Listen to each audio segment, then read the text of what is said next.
I went to Rutgers University and it's a giant school. And I learned quickly when I started to slowly fail, I was like, oh, I need to make sure my teacher knows who I am. I went to all office hours and told them like, hey, I just have struggles with learning certain things. Can you just help me out with this? All of my professors knew who I was because I was there all the time, just taking as much as I could to figure out how to learn these things. And it did help me in the long run.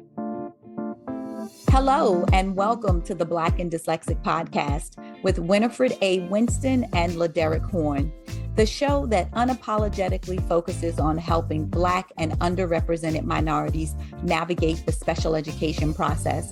We want to help raise awareness in the Black and Brown community, remove the stigma about learning disabilities, and provide you access to professionals in the space of dyslexia and special education that you need to hear from. Hey guys, I'm Winifred A. Winston. Hey, and it's LaDerrick Horn. We just want to say a few words before you hear this amazing interview with Brittny. I found Brittny on Instagram. Brittny is a cultural journalist who actually went viral after she wrote, I Cruised Craigslist and OkCupid for dates so that she could eat. Right. And I think right. Like dubbed like the dinner whore or something like that.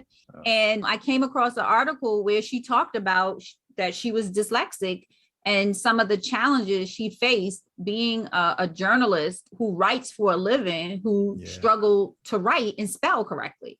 And in listening to this interview, that throughout it all, I was smiling, as an adult, as an entrepreneur, as a poet who is also dyslexic. It was great to hear Brittny be so open and honest and candid about her challenges with editing and the writing process, and being able to get, those clean assignments submitted to the people who are expecting us to write.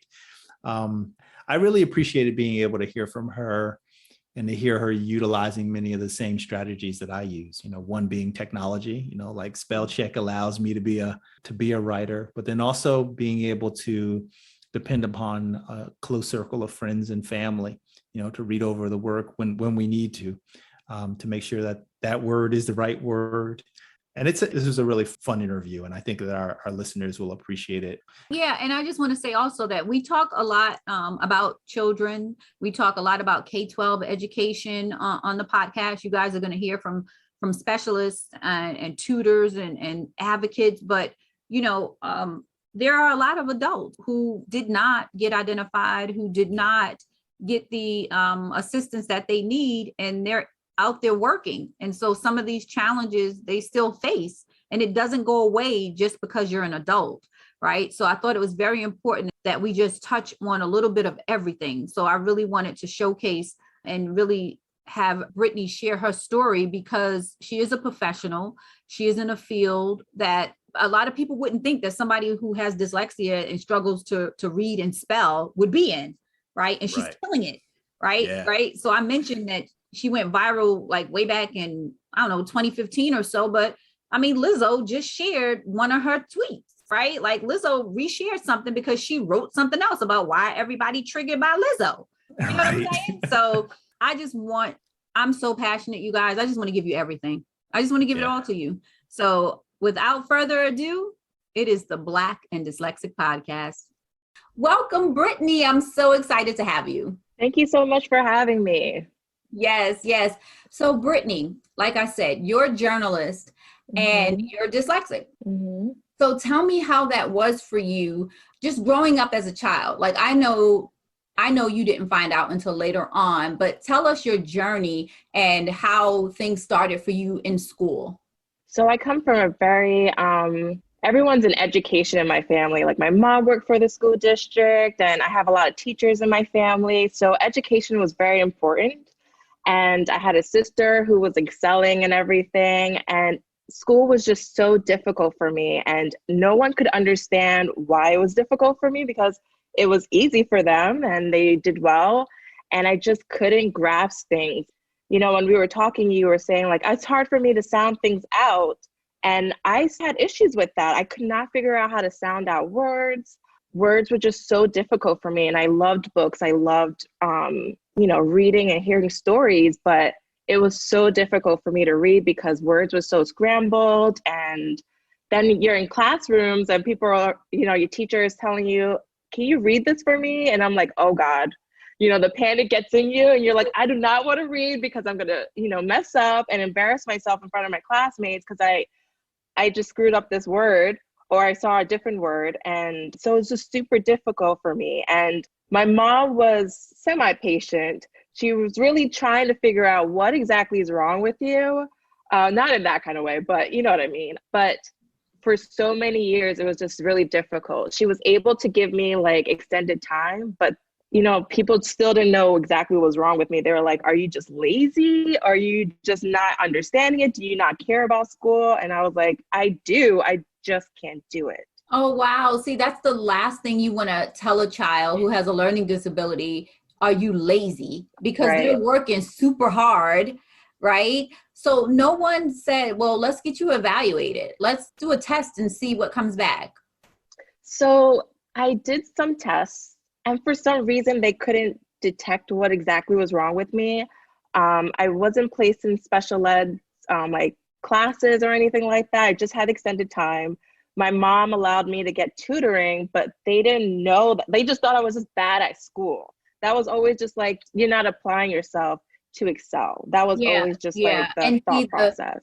The extended time is just the accommodation. You needed an intervention. And so what I tell parents is you had a homework tutor, right? A homework tutor that's going to help reinforce what you learned and maybe push you ahead. You needed a specialized tutor. You needed an interventionist. You needed someone who knew about learning disabilities and say, hey, this young lady is bright. We just need to teach her in a way that works for her learning style. Right. Right. So you went through elementary all through school, elementary like that, just extended time. Yep. Just that. And kind of being like, I think I'm a little bit different. I think I'm learning in a different way, but no one could ever pinpoint exactly what it was until I was in high school. And then I was like, oh, well, now I'm off to college. What am I supposed to do now? Like this doesn't help me. So what grade were you in high school when you found out? I found out, I want to say 11th grade, like right before I was starting to apply to schools. And so I was really nervous about like, am I even going to be able to, graduate? I had a counselor that told me like, I don't think you should apply to 4-year school since we know that you're dyslexic. Maybe you should think of a 2-year school or maybe a trade school because I don't think you're going to graduate. And so now I'm like, damn, now I'm not going to graduate from college because I'm dyslexic. Oh, wow. So, okay. So when you finally got the diagnosis, how did that make you feel? I think a little bit of relief, but like I said earlier, I was just like, well, what am I supposed to do with this information? I didn't have anybody to help me like, okay, so now that we know you're dyslexic, here's what you need to do. And it wasn't until I was in college that I had to like teach myself how I can learn with my disability. So that was difficult to adjust and figure that out on my own. So when you went to college, how did you know to ask for help or where to go to get help? Right? Because at that point, you've got to advocate for yourself, right? You didn't have an IEP, but in K-12, if you get an IEP, your parents, the school, they kind of, wrap their arms around you and say, okay, this is how we're going to help you. And now you're off to college and you just heard like, okay, I'm dyslexic and maybe you shouldn't even go. And here you graduate and you make it and you go. So now what? I had to learn quickly, especially because you're in a classrooms with like 200 kids. I went to Rutgers University and it's just a giant school. And I learned quickly when I started to slowly fail, I was like, oh, I need to make sure my teacher knows who I am. I went to all office hours and told them like, hey, I just have struggles with learning certain things. Can you just help me out with this? All of my professors knew who I was because I was there all the time, just taking as much as I could to figure out how to learn these things. And it did help me in the long run, especially in like science and math classes where I would have a lot of difficulties with like numbers and them being scrambled a lot as well. Yep. So did you get accommodations in college? I did not actually. Wow. Yeah. With your evaluation and your testing in your junior year, because typically a college will ask for an evaluation that's maybe 2 to 3 years old.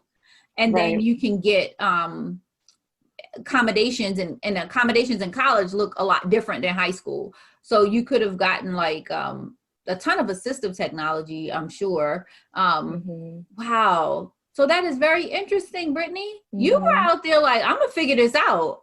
Yeah, I was. I also had a mom. My mom was like, "You are graduating from college," so I had no other choice to figure it out. And luckily, I did graduate, and I passed all my classes. That is awesome. Now, tell me about this.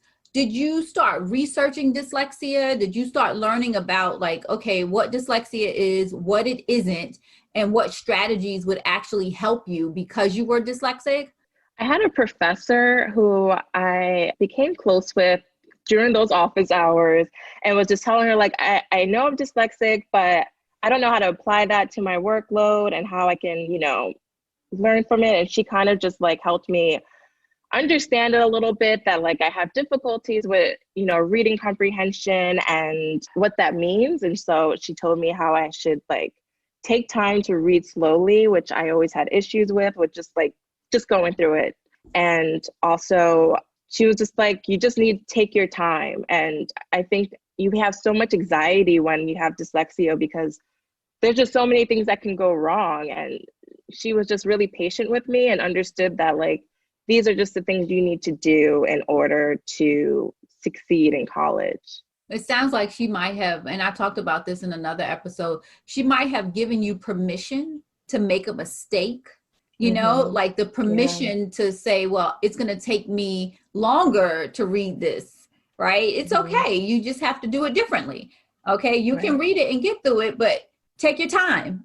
And so you probably like, okay. So tell me about being a journalism major. When we were chatting earlier, I told you I was a broadcast journalism major, and I know there is a ton of writing, right? And sometimes that writing doesn't even follow the normal APA style or whatever. Some of the things that we have to write, like when you talk about scripts or, certain types of written media that needs to go out as you're learning, because you learn a little bit of everything. So tell me, like, how did you decide on that major, and how was it going through college majoring in something that directly, like dyslexia impacts the ability? It's not a reading disability like a lot of people think. It is a language-based learning disability that impacts the ability to read, write, and spell.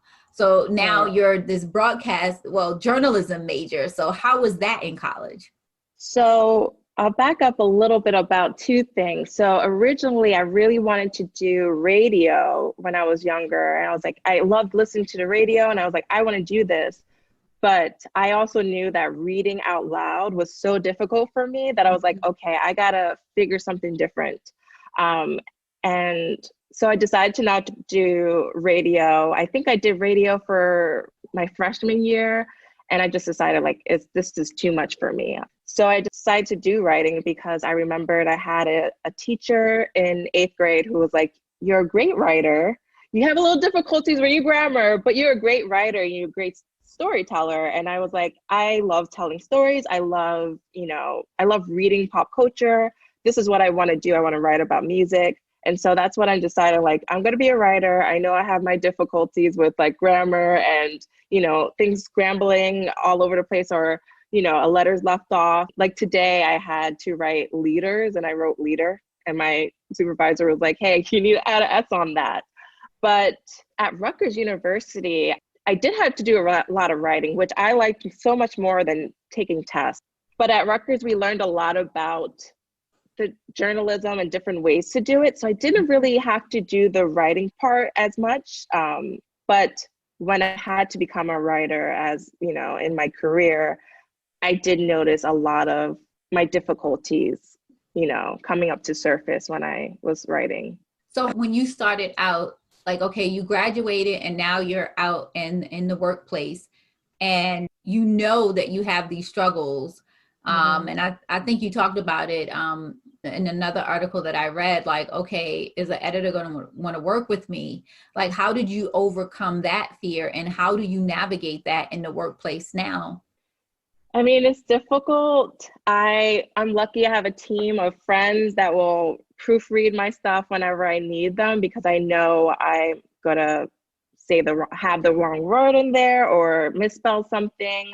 But I've had it where I read an email completely wrong and wrote a story one way, and they were like, that's not what I was asking for. And that was just because of my dyslexia of just like completely seeing it completely different than what was actually there. And so I had to tell myself, okay, you have to take your time, read all the emails, read every contract you get, read every like guideline that's given to you so you know exactly how you're going to be doing this writing and how you're going to process it. I pitch stories a lot, and so I'm working with different editors, and I have to be on my P's and Q's because I don't want to lose the opportunity to write with them. But it's really difficult at times. There's moments where I'm like, how did I miss that? How was I not able to see that word, like it should have been action, but it was auction that I wrote. You know what I mean? Yep. And are they going to understand that that's just, my brain was just working a different way? It's not that I'm careless. It's just that my brain functions in a different way. Exactly. And see, that's what I really want to get out there is that it's not, I'm careless, I'm lazy. It's not attention to detail. And that's why I really want employers, right? I want employers to know, and I want to raise awareness in the workplace, because these are things that if a supervisor, I remember talking to a supervisor once and I'm like, well, do you have someone who is the quickest thinker? They're always on point. And then when you go have them write something or they send an email, there's grammatical errors or it's all lowercase. And they're like, wait a minute. Oh my gosh, yes. Like that person may have a learning disability. And sometimes we know if you're not getting identified in school, right, in K-12, you may or may not get identified in college. And most often, if you do, you may not still learn certain strategies that you need to overcome it. So assistive technology and being able to have an extended time. I know I talked to someone and he says that he tells his employer, look, I'm dyslexic, and he got remediation and interventions, but he was like, I'm a lot slower. I cannot produce a paper in a week. He was like, I can't. He said, my anxiety is going to go high. I'm going to be sweating. He was like, I need 2 weeks. So he says that he let them know up front because he was like, I know what I have the capacity to do and what I can't do. Right. And so it's just like, there are tools or there are slight little changes that can be made to accommodate those in the workplace who have dyslexia and even ADHD, because that impacts prioritizing and, time management, organizational skills. But these are quotation air marks, the hidden disabilities. Right. When someone sees an error, it's just like, okay, go back and correct that.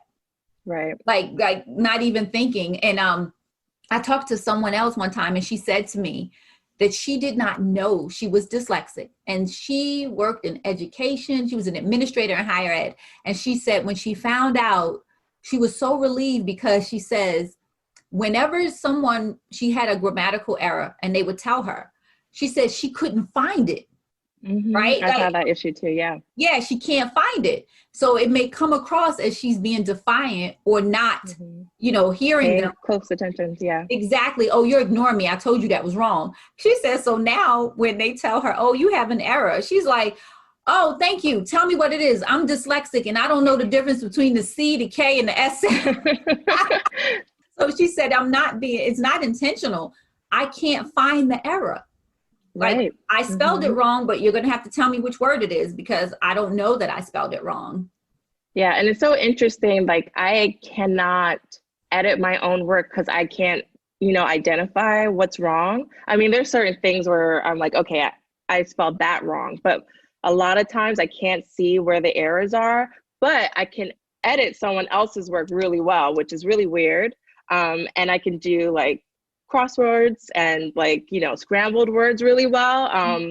But I cannot see my own errors. And when you brought up ADHD, I was just diagnosed with ADHD, and I'm like, oh my God, I wish I knew, I was dyslexic when I was younger. I wish I knew I had ADHD when I was younger.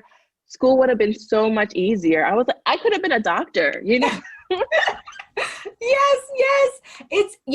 That's why I want to talk about it and put it out there, because culturally, we just don't talk about these things, right? We don't talk about learning disabilities, mental illness, and a lot of times having these learning disabilities can trigger mental illness. You can be depressed, right? I remember being in third grade, and I got switched from one third grade class to another. And I remember like, wow, their spelling words are a lot longer than my other class. And I remember practicing every word because, when the teacher was going to call on me, I wanted to be prepared. I wanted to hopefully by then figure out that word.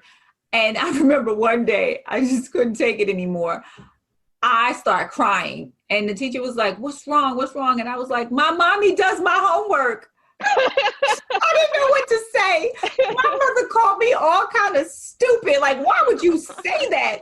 But I didn't know how to say, I don't feel smart. Like, I don't feel as smart as these other kids. And, a lot of times it's one thing being a child and not really knowing how to articulate it. But now I know with knowing that I'm ADHD, a lot of times when you're neurodivergent, you really don't respond the way others do to certain situations, right? Mm-hmm. So someone else might have told the truth.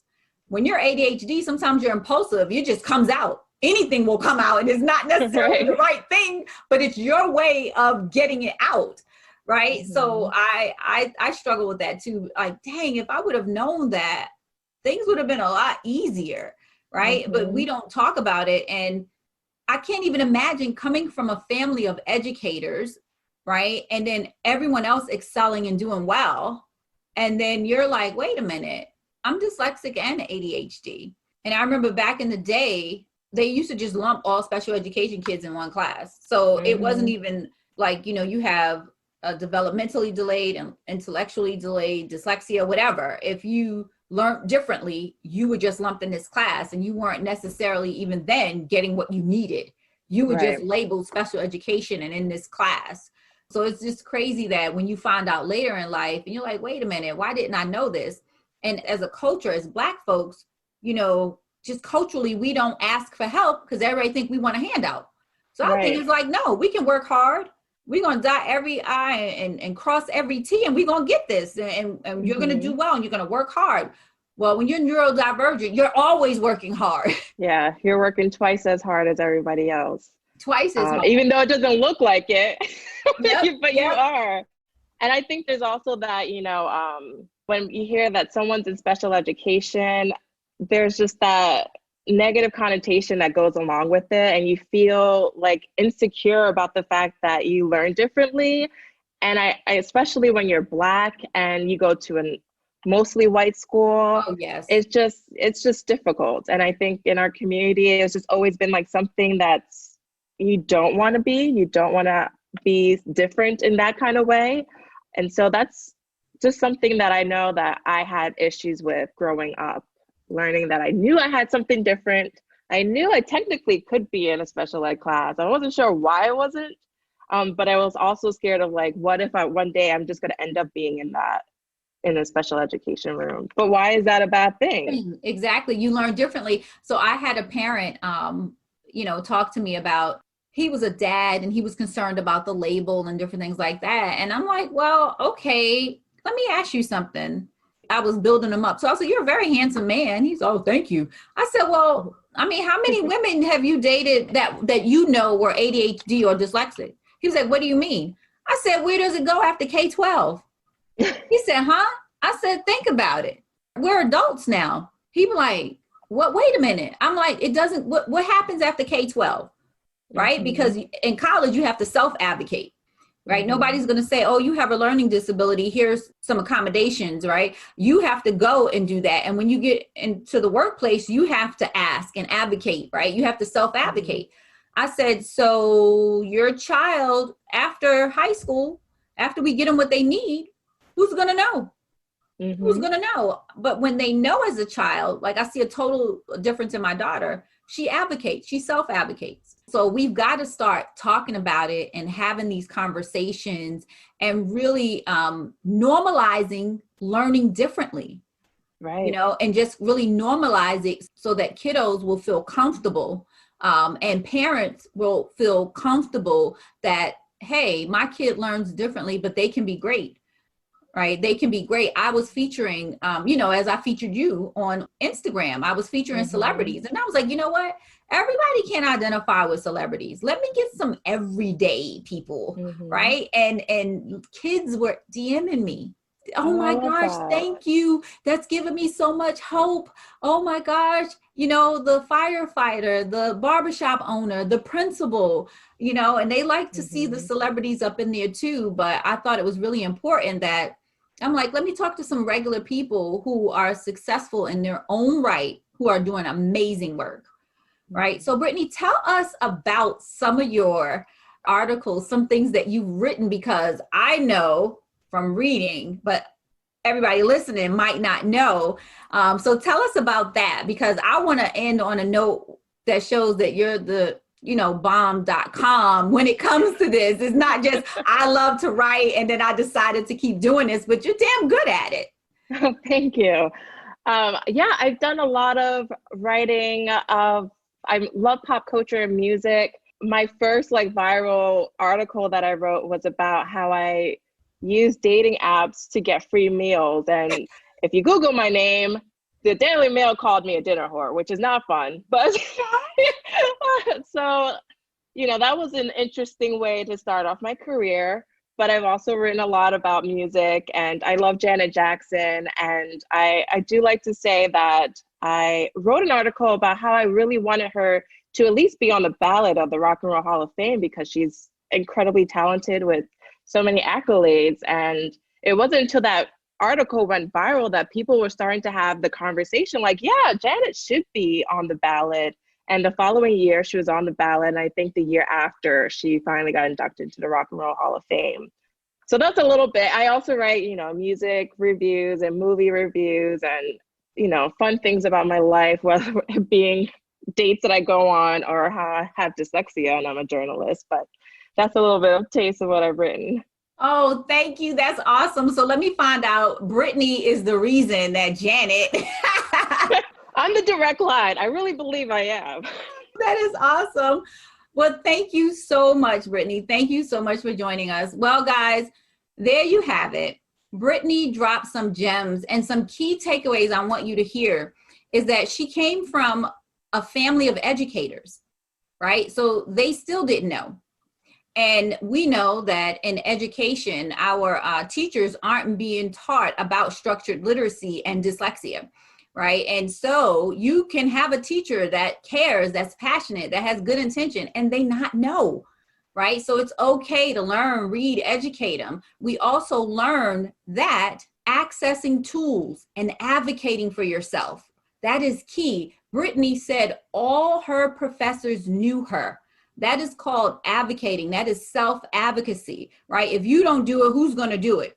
Brittny said all her professors knew her. She went to all the office hours, right? So that's a key takeaway. And now at work, she has a tribe. She has people that she trusts that she can say, hey, I need you to read over this before I submit it, right? And so in the workplace, she has a network. So employers, it's easy. Mentorship.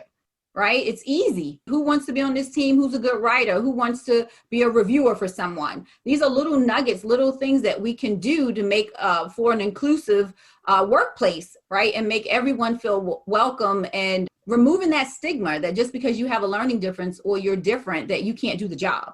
Because Brittny can do the job, and she's doing the job. Okay? She helped Janet out. Tune in next week, where we'll continue to bring you lived experiences and more unfiltered conversations with experts in the field around all things Black and dyslexic. Make sure you subscribe and follow the Black and Dyslexic podcast, where we educate, empower, and equip Black and underrepresented minorities. The Black and Dyslexic podcast is partially funded by Morgan Cares and the Center for Urban Health Disparities Research and Innovation, awarded by the National Institute of Minority Health and Health Disparities. The Black and Dyslexic podcast is sponsored by Dyslexia Advocation Incorporated, a 501c3 charitable organization located in Baltimore City, Maryland, whose mission is to equip parents of children with dyslexia and other language-based learning disabilities with the necessary tools to help their children become successful readers. You can find them on the web at www.soallcanread.org.